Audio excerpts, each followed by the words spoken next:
Hello guys, আজকে আমি যাচ্ছি আমার বলতে গেলে বান্ধবী দিদি আর আমার নিজের দিদির ননদ আর কি। আমি ভীষণ ভালোবাসি। তার বাড়িতে আজকে পুজো, 3 দিন ধরে পুজো হচ্ছে। এর আগে নিমন্ত্রণ করছিল, যেতে পারিনি মেয়ের টিউশনের জন্য।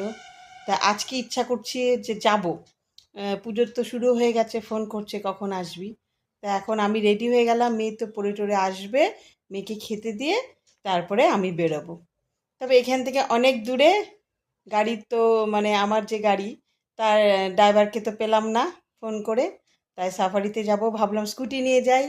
শাশুড়ি বলছে না না, স্কুটি নিয়ে যেও না, বরঞ্চ গাড়িতেই যাও।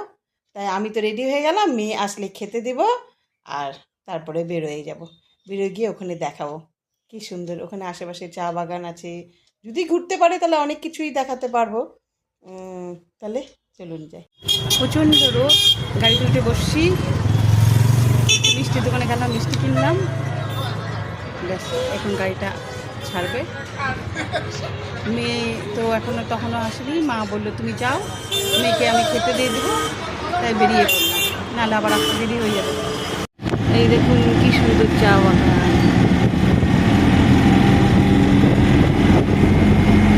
দারুণ লাগছে। গাড়ি থেকে নেমে পড়লাম, এখন রাস্তা করে ক্রস করে একটু আগাই, জামাইবাবু নিতে আসবে বাইকে। একবার উঠে চলে যাব। এই যে জামাইবাবু নিতে চলে আসছে, এবার উঠে পড়ি।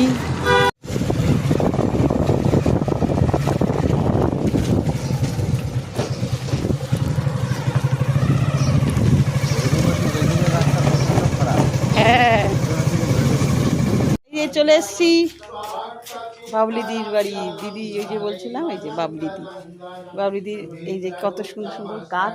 এই যে আমার দিদির মেয়ে, এই যে কত সুন্দর সুন্দর গাছ লাগাইছে বাবলিদি। এই দেখুন,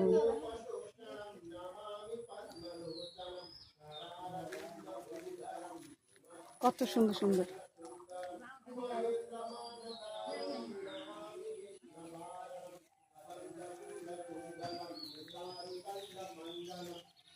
খুব শান্ত পরিবেশ, চুপচাপ। পূজা এখনো শেষ হয়নি, পূজা হচ্ছে।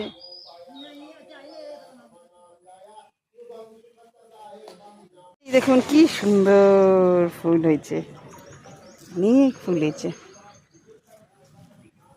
এই যে এটা কত ফুল।